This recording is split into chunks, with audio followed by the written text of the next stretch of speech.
Olá, interessadas e interessados no mundo dos negócios e do direito imobiliário. Meu nome é Caroline Guedes. E o meu é Andreas Paiva. E esse é o Fala NFA, o podcast do Negrão Ferrari Advogados, no qual debatemos com os nossos advogados as questões e as novidades da advocacia imobiliária e do mercado de capitais. E hoje, no último episódio da segunda temporada, vamos falar sobre shopping center. Mais do que um lugar para se fazer compras, o shopping center é, na verdade, um sistema jurídico e comercial muito mais complexo do que um simples prédio, tendo regras específicas que delimitam os direitos e as obrigações tanto das empresas que administram o shopping, como dos próprios lojistas que atuam no local. E justamente em razão da complexidade, nós convidamos duas das nossas grandes especialistas no tema, Thaís Rosendo e Denise Lobo. Seja bem-vinda, Denise, seja bem-vinda, Thaís. Muito obrigada por participar desse podcast. Eu que super agradeço essa oportunidade. É um prazer estar aqui com vocês. Agradeço a oportunidade, tenho certeza que vai ser um bate-papo bem produtivo. Denise e Thaís, é um prazer ter vocês aqui. E a gente sabe que o assunto de shopping center é complexo, a gente tem um monte de coisa para falar. Mas antes disso, como é de praxe aqui no Fala NFA, a gente queria saber de vocês, da carreira de vocês, da trajetória. Denise, começando por você, conta pra gente da sua caminhada no direito, como que você começou a trabalhar com shopping center e como o que te trouxe aqui pro Negrão Ferrari Advogados. Bom, vamos lá. São 30 anos de carreira, atuando sempre na área de direito imobiliário. Eu iniciei no Paraná, depois vim para São Paulo, onde eu tive a oportunidade de trabalhar em uma grande empresa de shopping center. E em 2017 fui convidada a trabalhar no NFA, porque já conhecia o Ricardo Negrão, que é o dono do escritório, que atuava, tive a oportunidade de conhecê-lo nesta empresa, e depois fui trabalhar com ele. E de lá para cá, eu coordeno a parte de shopping center do escritório.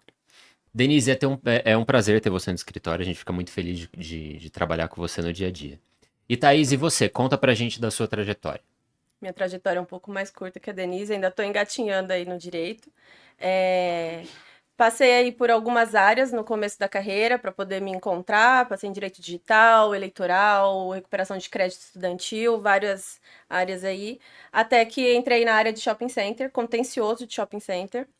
E aí eu me encontrei há quase 10 anos, eu atuo com shopping center, já estive ali pelo lado do lojista, pelo lado do shopping center, então tem aí uma visão dos dois lados, e para mim é um prazer imenso trabalhar nessa área, porque eu acho muito, muito instigante e gratificante. Sim, só pra gente explicar para as pessoas que às vezes não ouvem a gente não são da área da advocacia, né? Dentro do mundo do direito da advocacia, a gente divide em duas grandes áreas ali para fins de especialização, que são as áreas de consultivo e de contencioso, né? Denise, você trabalha principalmente com consultivo, que é a área de prevenção, é a área da assistência jurídica anterior a qualquer problema, elaboração de contratos, idealização de um negócio, estruturação de um negócio. E Thaís, você, por outro lado, trabalha com a parte de contencioso, né? Que é a parte de deu problema, tivemos algum problema nessa relação jurídica, a gente precisa de alguém para ajudar a resolver, geralmente levando isso para o judiciário, inclusive. São essas duas áreas que são complementares, inclusive, né? A gente trata dos problemas anteriores e dos problemas posteriores, né? Sem dúvida nenhuma. E nós costumamos trabalhar com uma sinergia dentro do NFA, antes de, inclusive, fazer alguma consultoria. Eventualmente, a gente tem reuniões periódicas para que o contencioso nos dê os inputs necessários para que o arcabouço jurídico do shopping seja muito bem elaborado, a ponto de não resultar em problema no judiciário. Sim, mas legal. Aí, antes da gente entrar no tópico, deixa eu fazer uma pergunta ainda de vida para vocês. Vocês trabalham com shopping center, e shopping center é uma coisa que algumas pessoas gostam mais, outras pessoas gostam menos, mas todo mundo, mais cedo ou mais tarde, tem que ir no shopping center fazer alguma coisa. Como que é para vocês frequentar um shopping center com a visão como consumidor, sendo pessoas que trabalham vendo os bastidores desse shopping center, as relações, as obrigações, as coisas que acontecem, às vezes algum caso que inclusive virou processo judicial e você tem que... E aí você vai naquele shopping, às vezes é um cliente, ou às vezes você já ouviu falar de coisa, você entende algumas regras de bastidor. Como é para vocês ir até lá como consumidor? Bem, eu adoro o shopping center, Andresa. E dos dois lados, tanto para fazer, como cliente, também como advogada. E para mim é uma experiência que desde que comecei a trabalhar na área, eu nunca mais só olho vitrine. Então a gente acaba entrando no shopping, a gente que é na área, olhando a vitrine, mas também olhando o empreendimento como um todo. A gente sabe que tem um corredor técnico que leva ao administrativo, a gente sabe que tem uma área de segurança que tem câmeras e está vigiando o shopping todo. A gente se preocupa com uma loja que às vezes está fechada, você vai e fica imaginando, poxa, ela vai pagar multa porque ela está com o horário fechado. A gente vê um tapume que tem uma obra, você já fica pensando naquele contrato da obra. Então, assim, a experiência de visitar um shopping jamais vai ser a mesma de quando você não conhece o shopping e não conhece os bastidores. Enfim, a gente fica, inclusive, criando inputs para usar depois na prática, porque você vê uma escada mal colocada, você fica imaginando aquilo afeta a segurança, né, você fica pensando, quando tiver obra, eu tenho que prever que aquilo pode acontecer, tem que ter seguro. Enfim, a gente vê o shopping de uma maneira totalmente diferente. Thaís pode me confirmar isso. É exatamente isso que a Denise trouxe, mas só para esclarecer para os nossos ouvintes, a gente não anda como uma louca por aí falando de shopping. Isso tudo acontece aqui dentro da nossa mente, é meio que intuitivo, por já conhecer todas essas questões técnicas, análises. E hoje eu visito vários shoppings, não só nossos clientes, até para verificar questões de vacância, concorrência e tudo mais. E sempre de olho ali nas situações, qual tipo de operação está sendo aberta, para também saber se é algo que está unificado ali para os nossos clientes, para depois na defesa de uma ação, para justificar uma valorização de aluguel mínimo, a gente consegue trazer outros elementos que a gente vê ali no dia a dia que quem não está acostumado não tem essa visão. Temos também muitas ações de responsabilidade civil em relação a shopping center, pessoas que escorregam no shopping, algumas situações que acho que até a minha equipe, principalmente contencioso no geral, já anda no shopping com essa visão de verificar onde tem ali alguma coisa que pode gerar uma ação indenizatória, esses pontos todos. Então, parece que estamos meio loucos, mas é só aqui na nossa mente e realmente tem uma visão totalmente diferente da nossa visita no shopping, ainda que seja para compras. Bom, ganhamos uma noia. A gente, uma preocupação que a gente não tinha. É meio que uma coisa de uma pessoa que trabalha com teatro assistindo uma peça de teatro, né? Você olha para o palco, mas você tá pensando no que tá acontecendo na coxia, tudo lá atrás, como que aquilo tudo o que tá acontecendo atrás para aquilo no palco dar certo, né? A Acaba técnica, né? Acaba sendo uma visita técnica, porque você acaba observando tudo e, enfim, a cabeça, como diz ela, fica fervilhando para saber. Você já sabe, você sabe a operação, você sabe que aquele contrato com aquele lojista é mais fácil, mais difícil de negociar, porque você já negociou com aquele lojista, com aquela marca. Enfim, é bastante interessante mesmo. A gente faz visita técnica e faz compra também. Legal. Bom, feitas as apresentações, vamos iniciar nosso tópico. E começando do básico. Denise, eu queria que você explicasse como funciona um estabelecimento em shopping center. Do ponto de vista prático, quais são as regras, as leis, a natureza do contrato e, se possível, se você pode fazer um paralelo, assim, das diferenças e das vantagens de uma loja na rua e uma loja dentro de um shopping center. Veja bem, o empreendimento shopping center, né, não há definição legal do que é shopping center, porque a lei não definiu. A Abrace costuma dizer que o shopping center é aquele empreendimento que tem mais do que 5.000 metros de ABL e que existe um estudo de mix e um planejamento para aquele empreendimento, para aquele empreendimento comercial, atraia clientes para aqueles lojistas. Diferente de uma outra locação de rua ou de uma galeria que não tem esse esforço comum e cada loja independente trabalha da forma independente. No shopping, não. No shopping existe a intenção do shopping é atrair clientela para aqueles lojistas. Então, o contrato de locação de shopping center, ele é mais do que um contrato de locação, apesar de não ter uma definição legal específica.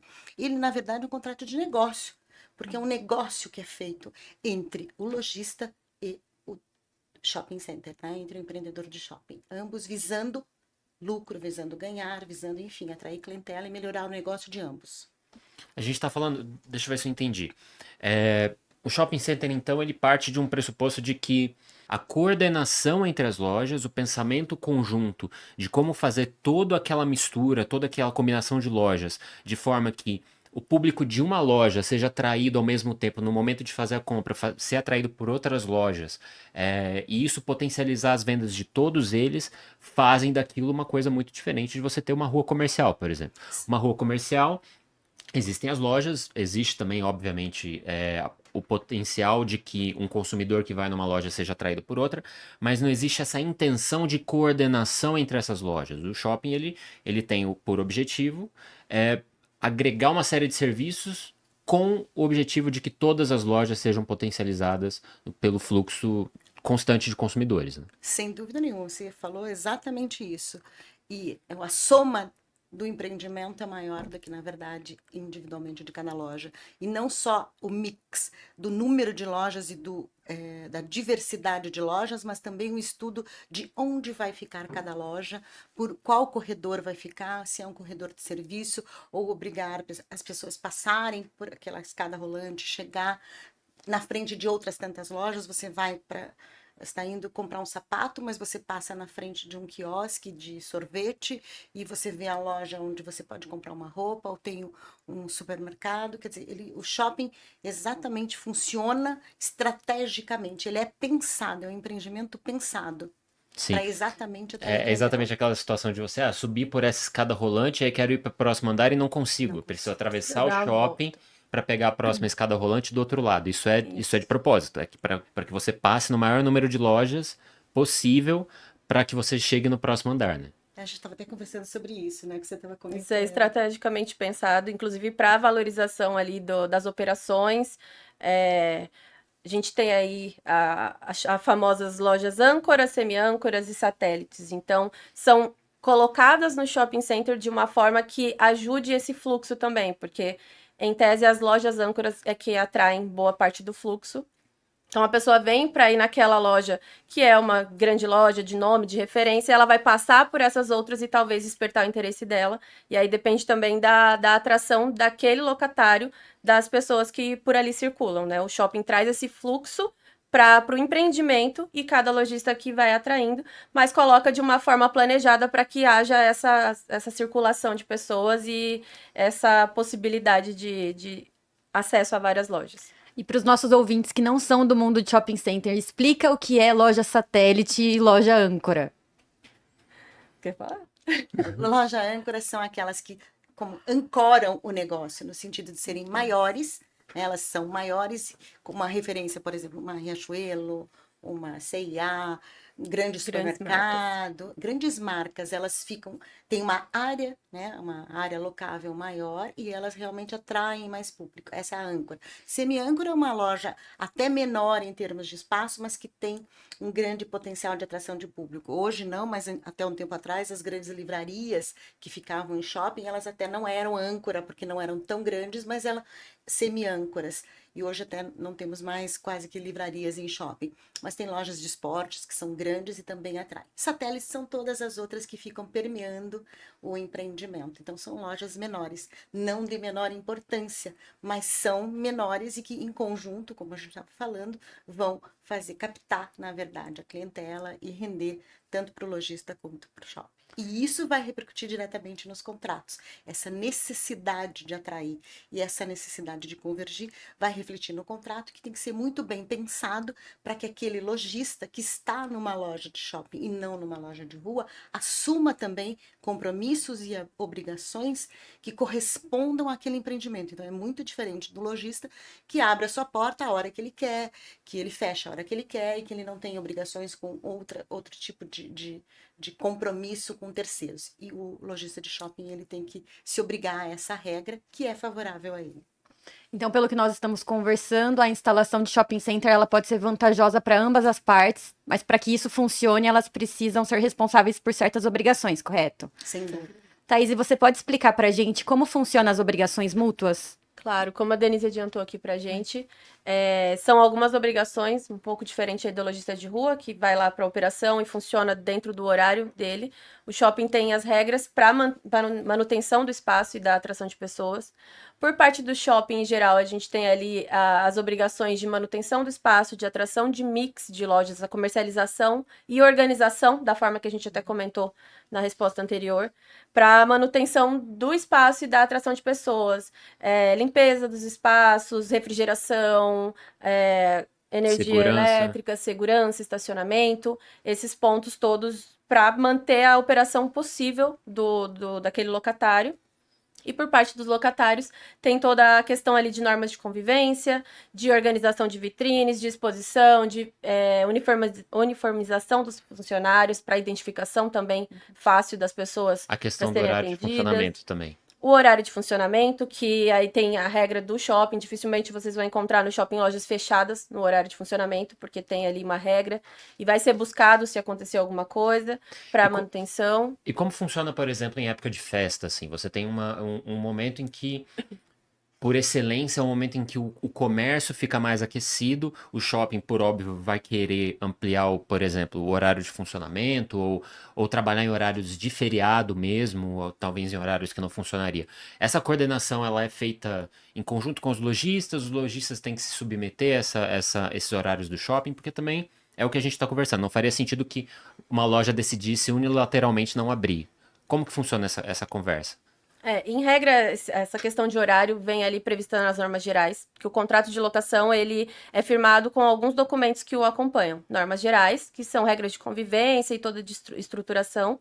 Temos o regulamento interno, que também organiza essas questões, e o caderno técnico, que são questões aí mais de estrutura. E geralmente nas normas gerais tem aí a previsão de horário do shopping e a previsão de períodos de festa, de grandes vendas, que isso vai ser alterado ali por alguma norma interna, algum informativo, e em regra costuma ter aí uma ampliação de horário, principalmente nas semanas de Natal e Ano Novo, para essa operação, até porque a intenção do shopping e do lojista é um faturamento, e quando se tem um fluxo de pessoas, aumenta-se o tempo para atender esse fluxo de pessoas. E quando há um descumprimento dessas obrigações? Porque eu imagino que na pandemia vocês enfrentaram muito com isso. Como que a administradora ela resolve a questão junto com o lojista? Em regra, a gente busca a resolução de forma administrativa, muitas vezes ali com consultivo, através de uma notificação extrajudicial, chama ali para uma conversa, ajusta, cede de um lado e de outro para chegar ali numa situação comum.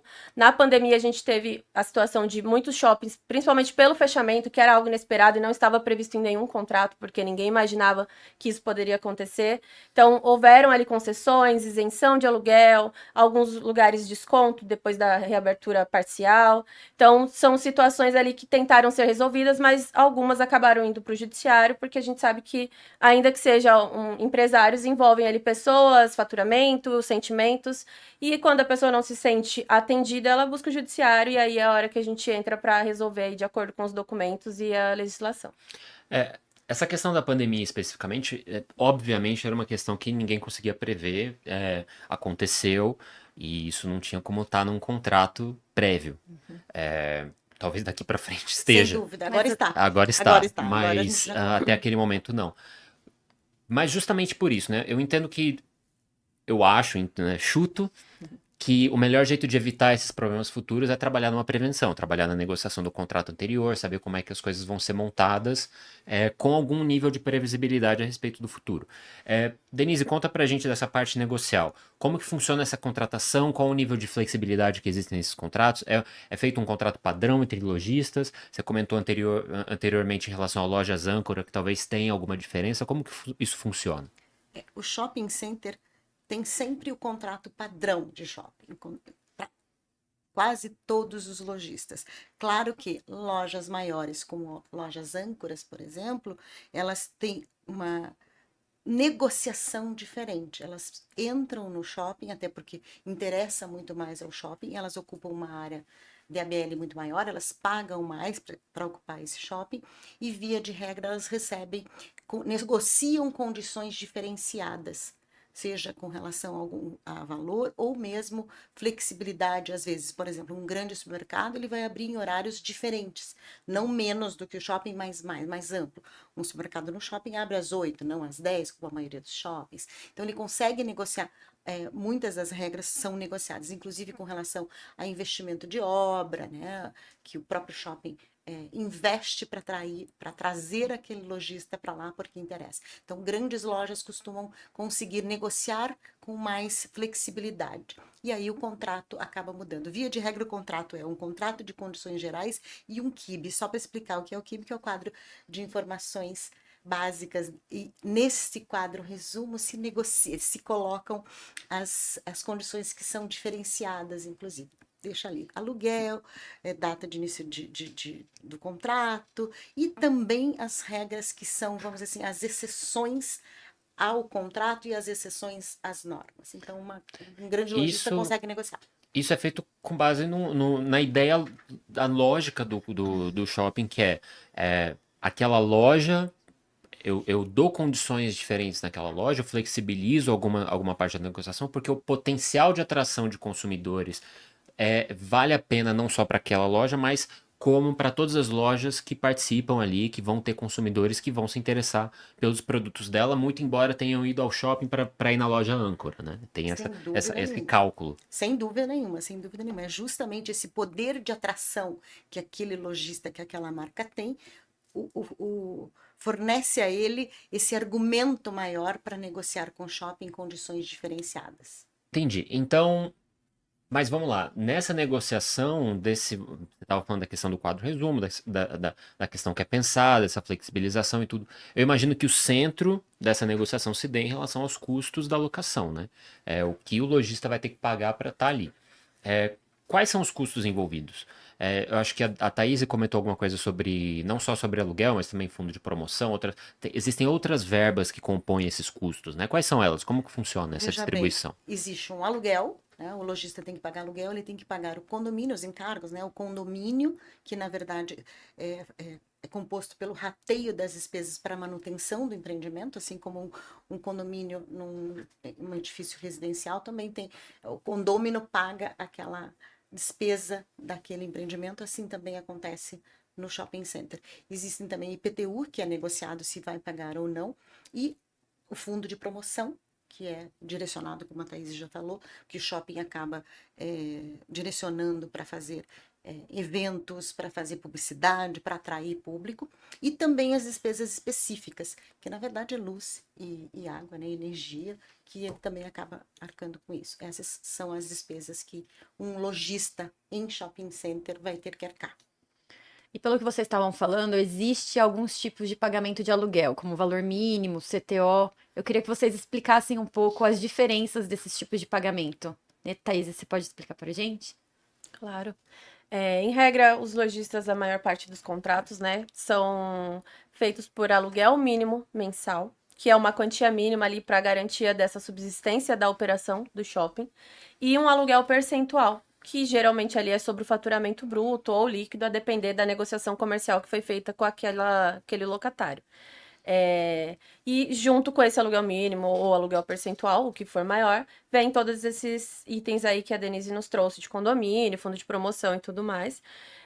Existem algumas formas aí que são feitas de acordo com a negociação daquela questão comercial mesmo daquela operação. Então, por exemplo, grandes lojas de grandes marcas que vêm ali com um poder um pouco maior de negociação, elas costumam tentar ali algumas trocas como um que a gente chama CTO, custo total de ocupação, que seria meio que envolver todas essas quantias que serão pagas e saber esse montante. E aí, deste montante, dilui-se o que pertence a cada rúbrica do shopping, a quantia, o valor devido. Então, o CTO é um valor fechado, Isso. certo? Ele é um pacote que estabelece o que é aluguel, o que é encargo, o que é fundo de promoção. E ele tem que ser segregado, como a Thaís bem falou, que ele é diluído. Por quê? Porque cada uma dessas rubricas podem ter tratamento fiscal diferenciado. Por exemplo, aluguel tem tributo. Então, tem que ficar estabelecido nessa condição, nessa regrinha de cálculo de aluguel, de CTO, o quanto é aluguel. Porque o demais vai ser para encargo e não vai ser tributado. Então, tem que necessariamente, por uma questão fiscal, que a cláusula seja muito clara e deixe muito transparente ali o que cada um, o quanto daquela verba, daquele pacote, vai ser direcionado também para aluguel. E o CTO, ele pode ser periódico, ele é pelo prazo do contrato, como ele funciona? Existem as duas modalidades, seja periódico, seja durante todo o curso do contrato. A grande maioria é para todo o período do contrato. Legal. E Thaís, você consegue explicar pra gente como isso tem sido enfrentado pelo judiciário? Porque eu imagino que existam diversas divergências de entendimento numa renovatória, por exemplo. onde que dá problema no CTO? Porque o que tá aparecendo para mim é o seguinte, você tem um pacote em que você tem lá as verbas discriminadas, né? Dentro de um valor fechado, vamos supor, você cobra 20 mil reais do lojista a título de custo total de operação, sendo que nesses 20 mil reais tem que ter o aluguel, tem que ter o fundo de promoção, tem que ter um condomínio e tudo. Mas a despesa condominial é uma despesa que é calculada no rateio da despesa do shopping. Então, se no verão você tem mais ar-condicionado, no inverno não, então no verão vai ter na teoria, pode ter um custo maior. Então, esse custeio é variável. Então, o que eu estou entendendo é que no pacote do CTO, o valor do aluguel não necessariamente é o mesmo todo mês, porque você desconta o fundo de promoção, desconta o cálculo da despesa, o rateio, e aí o que sobra é aluguel. Mas como que isso funciona? E como que isso dura? Porque afinal de contas, a gente também tem índice de atualização monetária desse aluguel, mas é um índice que vai anual, por exemplo, que vai incidir sobre o que se a parcela é variável. Como que isso é um problema? Isso acontece? Qual tipo de problema que existe nessa redação do CTO? Sim, a gente tem hoje aí enfrentado algumas situações, muito em decorrência dessa não previsibilidade, porque assim como a pandemia era algo que não se imaginava como poderia se desenrolar, então os contratos antigos têm muito essa situação, e também pela questão comercial negociada ali, muitas vezes não flexibilizada para pensar nessa questão futura. Os contratos de locação de shopping centers são regidos pela lei de locação. Inclusive, tem um artigo ali muito específico que trata que todas as condições ali são livremente pactuadas e são válidas, então não tem como trazer ali alguma questão de relação de consumo, de hipossuficiência, foram negociadas. Parte do pressuposto que quem está negociando todo mundo sabe do que está fazendo ali. Todo mundo é empresário, todo mundo sabe ler contrato, tem assistência jurídica, então não tem essa de, eu li o contrato, mas não sabia o que eu estava assinando. Exato, não tem esse viés aí de hipossuficiência, de tentar levar ele para um lado de um coitadinho e uma grande operação, não tem esse viés aí em shopping center e a lei já prevê exatamente isso para não ter esse impacto. Mas, no geral, a gente tem o CTO aí trazido no contrato, de uma forma que muitas vezes isso vai impactar tanto no reajuste anual, porque a gente tem a previsão de reajuste anual do aluguel, não de todas as rubricas, e isso impacta ali, se não tiver detalhadamente destrinchado o quanto de cada um, porque muitas vezes, igual você falou, vão ser os rateios e vai ter uma quantia que ficou para o aluguel que pode variar. Mas em algumas situações, o empreendedor flexibiliza realmente a parte que seria do aluguel, que é dele, para que sejam os rateios e ele fique ainda que com uma quantia menor. Mas na hora de aplicar o reajuste, a gente aplicaria sobre esse aluguel ou sobre o montante, a depender de como tiver ajustado no contrato. Então aí já há algum impasse, às vezes, de interpretação, pela forma que a cláusula tiver redigida, ou do que aquele locatário esperava da redação da cláusula, às vezes não se atentou a algum detalhe sobre reajuste. E principalmente na ação renovatória, que é uma das ações previstas aí para o contrato de locação de shopping. Renovatória e revisional são as duas que a gente tem um maior impacto. A revisional um pouco menos, porque ela é para revisar o contrato. Então, ela não vai revisar só valores envolvidos. Ele pode revisar essa cláusula. Tanto o locatário quanto o locador podem ajuizar essa ação revisional para revisar essas cláusulas do contrato. Mas, em regra, um contrato que seguiu aí a operação tranquilamente, nos 5 anos do contrato, que a maior parte dos contratos são de 60 meses, 5 anos, ou 120 meses, a depender da operação.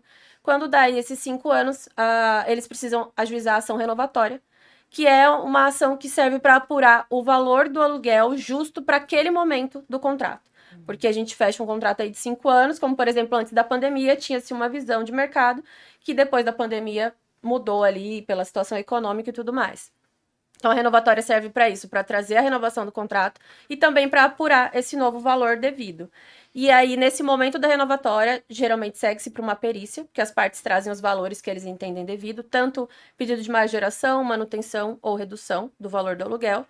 E quando a gente está tratando de CTO, é que a gente tem aí o impacto na perícia, pois os próprios peritos já sinalizam aí que não há como apurar o CTO, o custo total de ocupação, porque não tem controle, eles não têm como ter controle do quanto vai ser gasto desses rateios específicos aí do dia a dia, do consumo e tudo mais.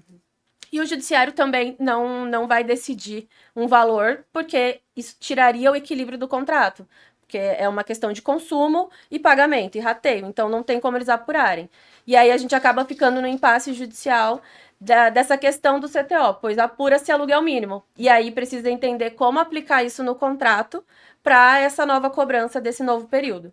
Por isso a gente busca aí a redação agora já desse CTO, desse custo de ocupação total, no contrato de uma forma bem detalhada, para que na hora da renovatória a gente consiga saber exatamente o que vai ser avaliado e aplicar o restante dos custos que estão envolvidos. Ou seja, contrate um advogado especialista em área de shopping center para fazer os seus contratos, porque precisa ter essa previsão de risco, precisa saber o que tem ali. O sonho de qualquer cliente é ter um contrato padrão para as coisas que vai servir para tudo, mas não funciona sempre assim. A gente precisa flexibilizar as coisas, precisa saber como alterar aquilo de uma forma que funcione e sabendo que pode acontecer para dar errado depois, né? Então, o resumo da ópera é isso: saiba, contrate com calma, faça as coisas com tempo para fazer uma vez só, muito bonitinho, muito bem feito, né? Sem dúvida nenhuma. Essa é a preocupação, é transformar a vontade em uma cláusula que reflita exatamente aquilo e que depois não esbarre no judiciário com interpretações diversas daquilo que se pactuou. É exatamente essa a preocupação. Sim. Mas como não dá para a gente prever tudo, quando acontece aí alguma coisa, uma nova interpretação, até porque o direito é vivo, é mutável, aí a gente tem o contencioso para resolver essas situações. E o próprio shopping também é um empreendimento vivo, que vai se alterando, não só a questão da pandemia, que veio realmente alterar não só os negócios de shopping, mas o próprio shopping center vai se modernizando, vai se tornando às vezes mais um centro de entretenimento, mais um atrativo, e tem que se planejar de modo a atrair muito mais a clientela, em razão até de lojas que hoje o e-commerce veio também para ficar, mas que não substitui a experiência do shopping. Então o shopping tem sido cada vez mais um empreendimento que visa atrair o público, e seja nas suas diversas áreas. É um negócio jurídico do ganha-ganha. Sempre ganha-ganha, ganha-ganha. Ele existe porque todo mundo ganha. Legal. O cliente vai lá e gasta. Isso era uma coisa que a gente estava conversando na nossa preparação anterior, algumas das coisas que a gente acaba debatendo nessa.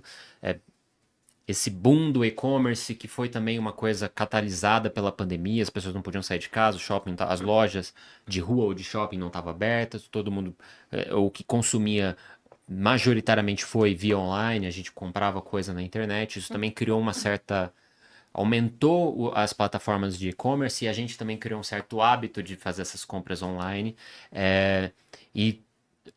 né, teve muita gente que dizia, o que vai acontecer com o shopping, né, mas tá aí, funcionam com algumas modificações. É um sistema vivo que pensa, não, então vamos abarcar outros serviços, vamos abarcar uma renovação de passaporte dentro do shopping. Academia, supermercado, clínicas, coisas que... agências bancárias, coisas que... no conceito muito, né? Se a gente pensar uns 15 anos atrás, né, para mais... eram alguns serviços que não estavam lá, pelo menos não eram tão comuns você ter uma academia num shopping. Hoje em dia é relativamente comum, é totalmente plausível e acontece, né? Sim. Até por uma questão de segurança, eu imagino, né? As coisas vão se transformando para se adequar à rotina das pessoas. Principalmente nas grandes metrópoles, né? Essa questão de segurança, de deslocamento. Então, eu consigo ir em um shopping. Tem alguns shoppings que tem até faculdade. Então, eu consigo ir em um shopping para fazer a minha aula, fazer o meu treino na academia e já passar no mercado, fazer as compras. Então, acaba que virou um centro comercial e estrutural, principalmente São Paulo, né? Onde tudo demora-se muito no trânsito, então ter um shopping que tem essa estrutura toda ficou muito interessante. Um ponto aí do e-commerce que a gente tem de paralelo com essa situação de ajustar os contratos, antigamente não tinha previsão disso. O faturamento, o aluguel, quando ele tem o percentual sobre o faturamento, ele depende das vendas naquela loja. E aí nós tivemos aí uma época em que as empresas, principalmente as grandes marcas, começaram a colocar ali um sistema de venda online dentro das lojas, que sairia por um outro CNPJ. Então, impactaria no faturamento. Então, foi algo também que o consultivo precisou estudar e trazer cláusulas para prever já essa situação e já saber como isso vai se desenrolar, tanto para ficar muito claro para o lojista, como para o shopping saber também o impacto disso naquela questão do faturamento. Porque, como você disse, é ganha-ganha. O shopping atrai fluxo de pessoas para que o lojista fature mais, porque todo mundo sai ganhando nessa história. Exatamente. Satisfeito? Muito satisfeito. A gente espero que vocês compartilhando as suas preocupações como pessoas que enxergam o bastidor do shopping com a gente, essa noia fique mais leve para vocês também, de lua com todos nós, que agora a gente vai entrar no shopping e vai olhar se aquele vaso de planta tá ali, se tá vazando água, se alguém pode machucar, coisa que eu nunca me preocupei na vida. Carro aberto no estacionamento, são vários pontos. E, curiosamente, às vezes a gente até sinaliza para segurança, olha, tem carro lá que tá aberto.